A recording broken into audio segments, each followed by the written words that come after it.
Development কাউন্সিলৰ অধ্যক্ষ আৰবিষ্টন G মমিন ডাঙৰীয়া, Rabha Hasong autonomous কাউন্সিলৰ উপাধ্যক্ষ ৰমাকান্ত ৰাভা ডাঙৰীয়া, জিলা ভাৰতীয় জনতা পাৰ্টিৰ সভাপতি দীপাংকৰ নাথ ডাঙৰীয়া, ভিগু মোহন ৰাভা ডাঙৰীয়া, টিনা দৈমাৰী ডাঙৰীয়ানী, আমাৰ মাজত উপস্থিত গুৱাহাটী লোকসভা সমষ্টিৰ সাংসদ বিজুলী কলিতা মেধি ডাঙৰীয়ানী, উপস্থিত ৰাইজ, আই মাতৃসকল আৰু সুধীবৃন্দ।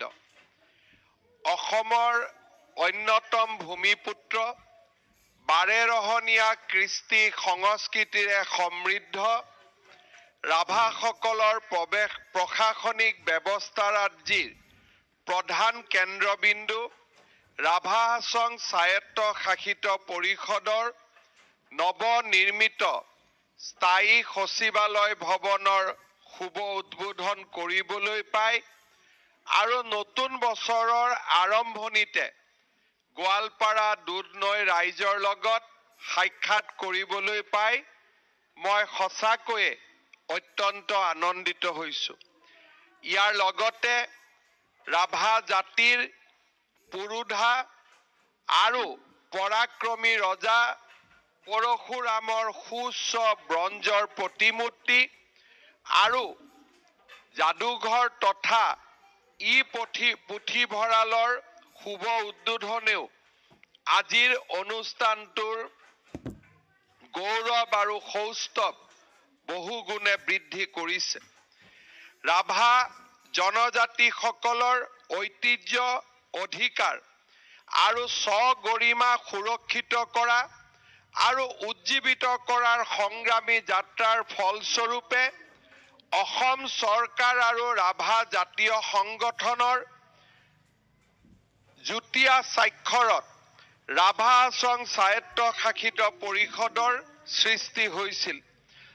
1995 চনৰ 10 মাৰ্চত স্বাক্ষৰিত এই চুক্তিয়ে সম্প্ৰতি 3টা দশকত ভৰি দিয়া স্বত্তেও এই দীৰ্ঘ সময়ছোৱাত স্বায়ত্তশাসিত পৰিষদখনে এক স্থায়ী সচিবালয় লাভ কৰিবলৈ সক্ষম হোৱা নাছিল।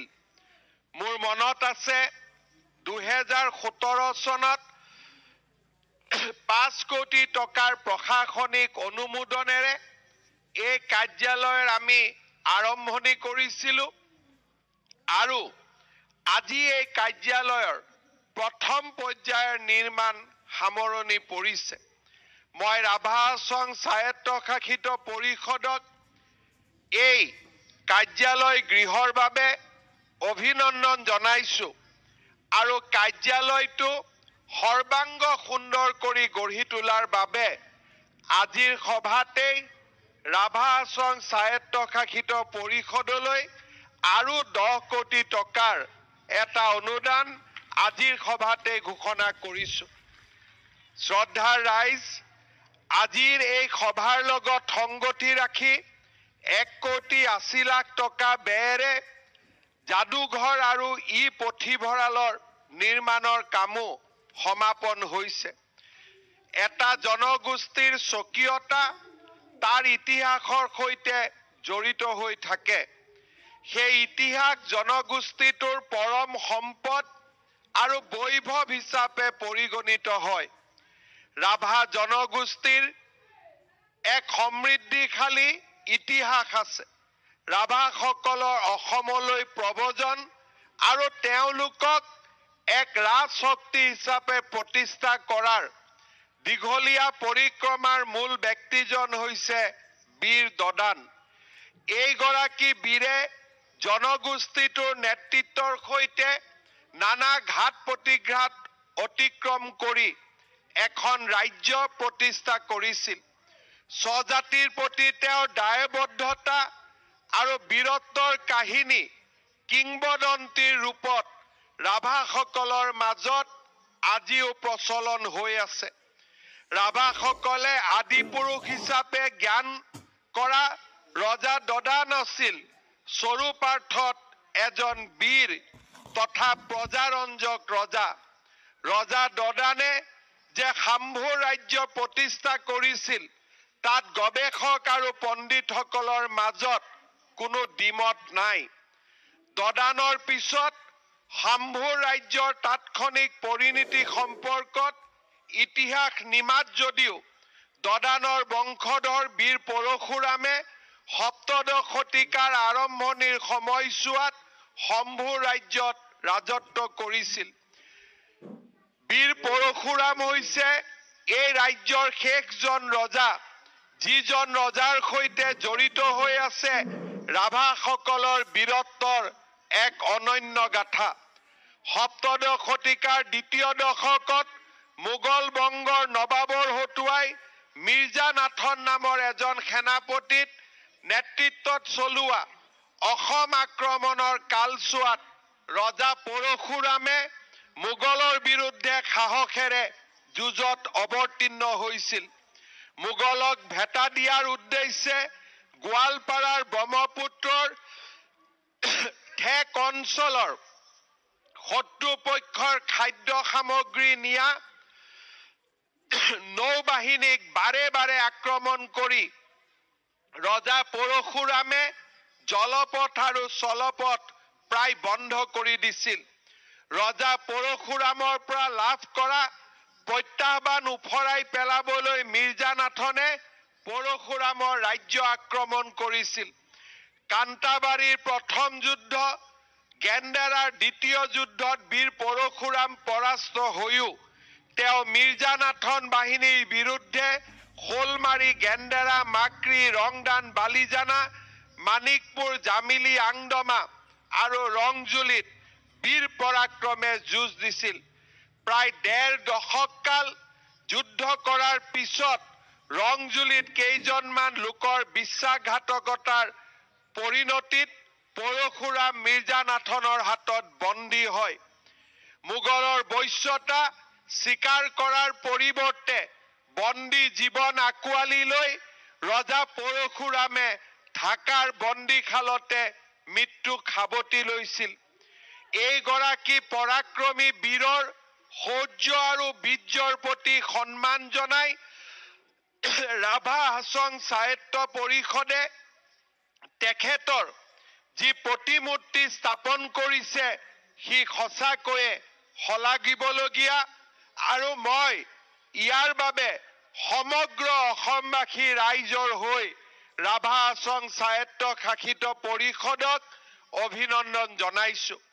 শ্ৰদ্ধাৰ ৰাইজ, ৰাভা লোকসকলে নিজৰ স্বায়ত্ত শাসন, নিজৰ স্বধৰ্ম, নিজৰ স্বসংস্কৃতি ৰক্ষাৰ বাবে নিৰন্তৰ সংগ্ৰামত লিপ্ত হৈ আছে। অসম চৰকাৰে আৰু অসমৰ ৰাইজে ৰাভা হাছঙৰ এই ৰাজনৈতিক সংগ্ৰামখনক প্ৰতিটো দিনে আৰু প্ৰতিটো দিশতে সমৰ্থন জনাই আহিছে। আমি আজিও ৰাভা সংগঠনসমূহৰ লগত একেলগে কথা পাতি ৰাভা হাছঙৰ বা ৰাভা লোকসকলৰ সংগ্ৰামক আমি কেনেকৈ বল দিব পাৰোঁ, কেনেকৈ শক্তি দিব পাৰোঁ, তাৰ বাবে আজিও আমি আলোচনাত মিলিত হ'ম। ইতিমধ্যে ৰাজ্য চৰকাৰে ৰাভা হাছং সাহিত্য শাসিত পৰিষদক সাংবিধানিক স্বীকৃতি প্ৰদান কৰাৰ বাবে কেন্দ্ৰ চৰকাৰৰ ওচৰত অনুমোদন প্ৰেৰণ কৰিছে, আৰু মই বিশ্বাস কৰোঁ যে এই বছৰৰ ভিতৰতেই কেন্দ্ৰ চৰকাৰ, ৰাজ্য চৰকাৰ আৰু ৰাভা হাছং সাহিত্য শাসিত পৰিষদৰ মাজত আমি ত্ৰিপাক্ষিক আলোচনাৰো ব্যৱস্থা কৰাৰ দিশত আগবাঢ়ি যাব পাৰিম। মই ব্যক্তিগতভাৱে বিশ্বাস কৰোঁ যে এক জটিল ভৌগোলিক পৰিৱেশৰ মাজত বাস কৰা ৰাভাসকলৰ স্বায়ত্ত শাসিত প্ৰদানৰ বাবে এই যি সংগ্ৰাম, এই সংগ্ৰামখন কেৱল মাত্ৰ ৰাভাসকলৰে সংগ্ৰাম নহয়, ই আমাৰ গোৱালপাৰা জিলা আৰু কামৰূপ জিলাৰ দক্ষিণ ভাগত ভাগ কৰা প্ৰতিটো খিলঞ্জীয়া জাতি আৰু জনগোষ্ঠীৰে সংগ্ৰাম আৰু সেইবাবেই আমি দ্বিধাহীনভাৱে ভাৰতীয় জনতা পাৰ্টীয়ে প্ৰত্যেকটো পৰ্যায়তে ৰাভাসকলৰ স্বায়ত্ত শাসনৰ সংগ্ৰামখনক সমৰ্থন জনাই আহিছো আৰু আমাৰ ৰাজ্য চৰকাৰেও এই সংগ্ৰামখনক পূৰ্ণ সমৰ্থন জনাই আহিছে মই আপোনালোকক নিশ্চিতভাৱে আশ্বাস দিব পাৰো যে ৰাভাসকলৰ ৰাজনৈতিক অধিকাৰ গোৱালপাৰা আৰু দক্ষিণ কামৰূপ জিলাৰ খিলঞ্জীয়া জনগোষ্ঠীসমূহৰ ৰাজনৈতিক অধিকাৰখনৰ সংগ্ৰামৰ লগত আমি সদায়ে একমত হৈ আছো আৰু সদায়ে এই সংগ্ৰামখনক শক্তি দিবলৈ আমি আমাৰ প্ৰচেষ্টা অব্যাহত ৰাখিম মই আপোনালোকক আজি নতুন বছৰৰ আৰম্ভণিতে পুনৰ এবাৰ এই স্বায়ত্তশাসিত পৰিষদখনক সাংবিধানিক স্বীকৃতি প্ৰদান কৰাৰ বাবে অসম চৰকাৰৰ দায়বদ্ধতাক মই আকৌ এবাৰ আজিৰ সভাতে দোহাৰিছো আৰু তাৰ বাবে ৰাজ্য চৰকাৰে সকলো প্ৰকাৰৰ চেষ্টা কৰাৰ প্ৰতিশ্ৰুতি মই আজিৰ সভাতে আগবঢ়াইছো ৰাভাসকলৰ ৬ষ্ঠ অনুসূচীৰ বাবে যি দীঘলীয়া সংগ্ৰাম সেই সংগ্ৰামখনক ব্যক্তিগতভাৱে আৰু সামাজিকভাৱে মই সকলো পৰ্যায়তে সমৰ্থন জনাই আহিছো আমাৰ দলে সমৰ্থন জনাই আহিছে আৰু মই বিশ্বাস কৰো যে ই আমাৰ গোৱালপাৰা আৰু কামৰূপ জিলাৰ খিলঞ্জীয়া জাতিসমূহৰ এক সামূহিক দাবী আৰু সেই সামূহিক দাবীক আমি সকলোৱে মিলি বাস্তৱত ৰূপায়িত কৰাৰ কাৰণে আমি একেলগে কাম কৰিব লাগিব শ্ৰদ্ধাৰ ৰাইজ নতুন বছৰৰ আৰম্ভণিতে মই এটাই প্ৰতিশ্ৰুতি দিব পাৰো যে আমাৰ ৰাজ্যখনক আৰু তাৰ লগতে অবিভক্ত গোৱালপাৰা জিলা দক্ষিণ কামৰূপ জিলাক আমি উন্নয়ন আৰু বিকাশৰ এক নতুন দিগন্তলৈ লৈ যোৱাৰ বাবে আমি সকলোৱে প্ৰতিশ্ৰুতিবদ্ধ আপোনালোকে দেখা পাইছে যে আমাৰ ৰাজ্য চৰকাৰৰ শাসন কালত সমষ্টিসমূহৰ পুনৰ নিৰ্ধাৰণৰ যি ব্যৱস্থা আমি হাতত লৈছিলো সেই ব্যৱস্থাৰ ফলতেই বহু বছৰৰ মূৰত আমাৰ বকো সমষ্টি দুধনৈ সমষ্টি আৰু গোৱালপাৰা পশ্চিম সমষ্টিত আমাৰ খিলঞ্জীয়া জাতি জনগোষ্ঠীসমূহৰ ৰাজনৈতিক অধিকাৰ আমি সুনিশ্চিত কৰিব পাৰিছো আজি তাৰ আগলৈকে এনেকুৱা এটা সময় পৰি হৈছিলে যে আমি গোৱালপাৰা আৰু দক্ষিণ কামৰূপ জিলাত আমাৰ ৰাজনৈতিক অধিকাৰ এক প্ৰকাৰ আমি হেৰুৱাই পেলাইছিলো কিন্তু আজি সমষ্টিৰ পুনৰ নিৰ্ধাৰণৰ প্ৰক্ৰিয়াত আমি স্পষ্ট হৈ পৰিলো যে এতিয়া আমাৰ দক্ষিণ কামৰূপ আৰু গোৱালপাৰা জিলাত আমাৰ ৰাজনৈতিক অধিকাৰ বহু পৰিমাণে সুৰক্ষিত হৈ থাকিব আৰু এই অধিকাৰক আৰু অধিক সুৰক্ষিত কৰিবৰ বাবে আমাক যি সাংবিধানিক কবচৰ প্ৰয়োজন সেই দিশতো আমি একেলগে কাম কৰিম যাতে আমি আমাৰ ইস্পিত লক্ষ্যত উপনীত হ'ব পাৰো শ্ৰদ্ধাৰ ৰাইজ ৰাভা আসন স্বায়ত্তশাসিত পৰিষদৰ লগতে সমগ্ৰ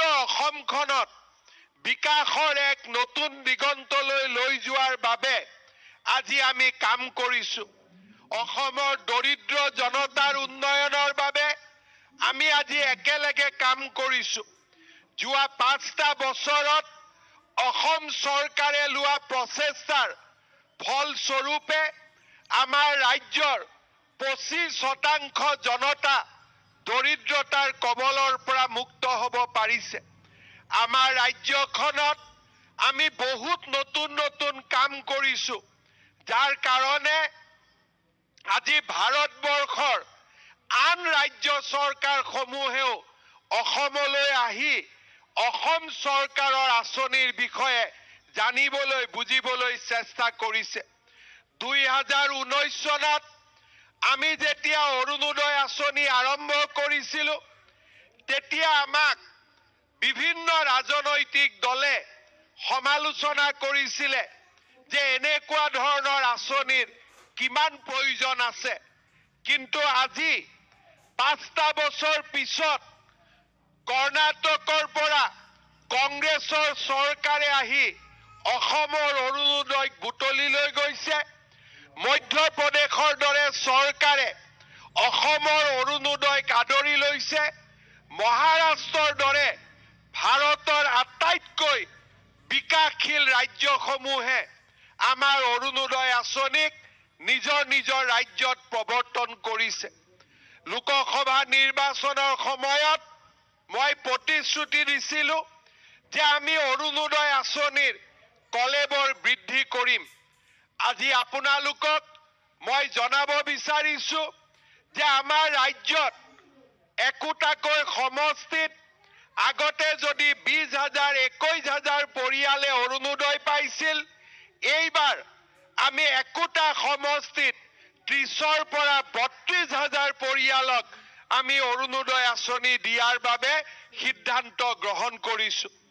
আজি আমাৰ অৰুণোদয় 3 আঁচনিৰ বাবে ইতিমধ্যে গাঁও সভা অনুষ্ঠিত হৈছে আৰু এই গাঁও সভাৰ জৰিয়তে আমি দুধনৈ সমষ্টি, পশ্চিম গোৱালপাৰা সমষ্টি, এই গোটেই সমষ্টিৰ প্ৰত্যেকটো সমষ্টিতে 30-32,000 পৰিয়ালক আমি অৰুণোদয় আঁচনি যোগান ধৰিম, যাতে দৰিদ্ৰ লোকসকলক, মধ্যমবিত্ত লোকসকলক আমি সহায় কৰিব পাৰো।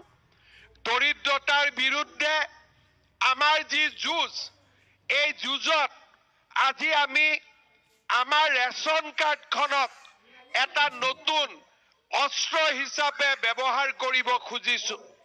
যি পৰিয়ালত ৰেচন কাৰ্ড আছে সেই পৰিয়াললৈ অৰুণোদয়, যি পৰিয়ালত ৰেচন কাৰ্ড আছে সেই পৰিয়াললৈ বছৰি 5 লাখ টকাৰ বিনামূলীয়াকৈ চিকিৎসা, যি পৰিয়ালত ৰেচন কাৰ্ড আছে তাত বিনামূলীয়া চাউল, আৰু এইবাৰ এই ৰেচন কাৰ্ডৰ লগতে আমি সুলভ মূল্যত দালি আৰু চেনিও ৰেচন কাৰ্ড থকা পৰিয়ালক দিবৰ বাবে আমি সিদ্ধান্ত গ্ৰহণ কৰিছো। বজাৰত যদি দালিৰ দাম 100 টকা হয়, ৰেচন কাৰ্ডৰ জৰিয়তে আমি 70 টকা, বা বজাৰত যদি চেনিৰ দাম 50 টকা হয়, ৰেচন কাৰ্ডৰ জৰিয়তে 30 টকাতে যাতে চেনি পাব পাৰে, তাৰ বাবে আমি নতুনকৈ এইবাৰ এখন নতুন আঁচনিও আনিবৰ বাবে আমি সিদ্ধান্ত গ্ৰহণ কৰিছো। আজি নিযুত মইনা আঁচনিৰ জৰিয়তে আমাৰ ছোৱালীসমূহে বিদ্যালয়ত পঢ়িব পাৰিছে। একাদশ দ্বাদশ মান শ্ৰেণীত পঢ়িলে 1000 টকা, ডিগ্ৰীত পঢ়িলে 1250 টকা, আৰু আমাৰ পোষ্ট গ্ৰেজুৱেটত পঢ়িলে 2500 টকাকৈ আমি দিয়াৰ যি আঁচনি ঘোষণা কৰিছিলো, তাকো আজি আমি বাস্তৱত ৰূপায়িত কৰিছো। খুব কম দিনৰ ভিতৰতে মহিলা আত্মসহায়ক গোটসমূহৰ সদস্যসকলকো আমি 10,000কৈ টকাৰ দিয়াৰ ব্যৱস্থা আমি হাতত ল'ম। ইয়াৰ লগতে আমাৰ দুখীয়া ৰাইজে যাতে সকলো পৰ্যায়তে আগবাঢ়ি যাব পাৰে, তাৰ বাবে আমি আৰু কেইবাখনো নতুন আৰু সুন্দৰ আঁচনি আমি এই বছৰৰ বাজেটত অন্তৰ্ভুক্ত কৰিবলৈ সিদ্ধান্ত গ্ৰহণ কৰিছো। শ্ৰদ্ধাৰ ৰাইজ, এইখন চৰকাৰে এফালে যদি আমাৰ জনজাতীয় লোকসকলক ভূমিৰ অধিকাৰ দিবলৈ মিছন বসুন্ধৰা হাতত লৈছে, অনুসূচিত জাতিৰ লোকসকলক, অন্যান্য পিছপৰা লোকসকলক, খিলঞ্জীয়া লোকসকলক মাটিৰ অধিকাৰ দিবলৈ মিছন বসুন্ধৰা হাতত লৈছে, ঠিক তেনেদৰে আমাৰ মাটিত যিসকল অচিনাক্ত লোকে আহি আমাৰ মাটি দখল কৰিছিল, পৰ্যায়ক্ৰমে তেওঁলোকক উচ্ছেদ কৰিবৰ বাবেও আমি কুণ্ঠাবোধ কৰা নাই। আজি আমাৰ এইখন চৰকাৰে বহু বছৰৰ মূৰত প্ৰথমবাৰৰ বাবে আমাৰ জনজাতীয় ভূমি, ট্ৰাইবেল বেল্ট আৰু ব্লকসমূহক অচিনাক্ত লোকসকলৰ পৰা সুৰক্ষিত কৰাৰ কাৰণে কাম কৰিছে। যোৱা কেইদিনমান আগতে সোণাপুৰত কি ধৰণে কঠোৰ পদক্ষেপ লৈ আমি সোণাপুৰ ট্ৰাইবেল বেল্ট এণ্ড ব্লকৰ পৰা অচিনাক্ত লোকসকলক উচ্ছেদ কৰিছিলো, তাক সকলো জনজাতীয় লোকসকলে প্ৰত্যক্ষও কৰিছে আৰু আমাৰ চৰকাৰখনক ধন্যবাদো জনাইছে। মই আপোনালোকক প্ৰতিশ্ৰুতি দিব পাৰো যে অনাগত সময়ছোৱাটো আমাৰ এই প্ৰচেষ্টা অব্যাহত থাকিব আৰু ৰাজ্যৰ প্ৰতিটো ট্ৰাইবেল বেল্ট এণ্ড ব্লকৰ পৰা অচিনাক্ত লোকসকলক উচ্ছেদ কৰাৰ বাবে আমি ব্যৱস্থা হাতত ল'ম। শ্ৰদ্ধাৰ ৰাইজ, আজিৰ এই সভাত ৰাভা আশ্ৰমৰ স্থায়ী কাৰ্যালয় নিৰ্মাণৰ এই সুন্দৰ মুহূৰ্তত সমবেত হ'বলৈ আপোনালোক ৰাতিপুৱাৰ পৰা ইয়াত আহি এটা উৎসৱমুখৰ পৰিৱেশ সৃষ্টি কৰিছে। ৰাভাসকল আমাৰ অসমীয়া আৰু অসমৰ আটাইতকৈ আদিমতম আৰু খিলঞ্জীয়া জনতা আৰু জনগোষ্ঠী। মোৰ মনত আছে যে এই জনগোষ্ঠীটোৱে কি ধৰণে নিজৰ অধিকাৰ ৰক্ষাৰ বাবে নিৰন্তৰ সংগ্ৰাম কৰি আহিছিলে। আমি যদি বুৰঞ্জীৰ পাতলৈ যাওঁ,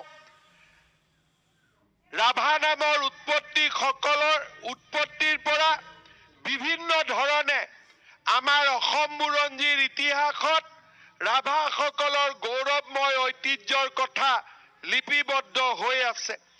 বুৰঞ্জীবিদ প্ৰয়াত বেণুধৰ শৰ্মাৰ মতে আৰ্যসকলৰ কৌলিক হিন্দু ধৰ্ম প্ৰচাৰৰ সমসাময়িক ৰাভা মুনিৰ অনুগামীসকলেই ৰাভা বুলি উল্লেখ কৰাৰ তথ্য আছে।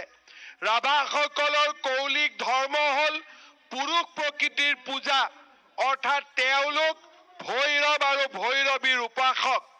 ৰাভাসকলক শিৱ ভক্ত বান ৰজাৰ অনুগামী বুলিও কোৱা হয়। এই কথাষাৰ মই এই কাৰণে উল্লেখ কৰিছো যে এটা জাতি যদি জীয়াই থাকিব লাগে, আধুনিকতা আমাক লাগিব, আমাক বিকাশ লাগিব, আমাক উন্নয়ন লাগিব। কিন্তু এটা জাতি তেতিয়া পৃথিৱীৰ বুকুত নিশ্চিহ্ন হৈ যায়, সেই জাতিটোৱে যেতিয়া মূল শিপাডাল পাহৰি যায়। আজি আমাৰ মাজত একাংশ লোকৰ সৃষ্টি হৈছে, যিসকল লোকে আমাৰ জনজাতীয় লোকসকলক নিজৰ ধৰ্মীয় বিশ্বাসৰ পৰা অতৰাই লৈ যাব খোজে। আমাৰ মাজত এচাম লোকৰ সৃষ্টি হৈছে,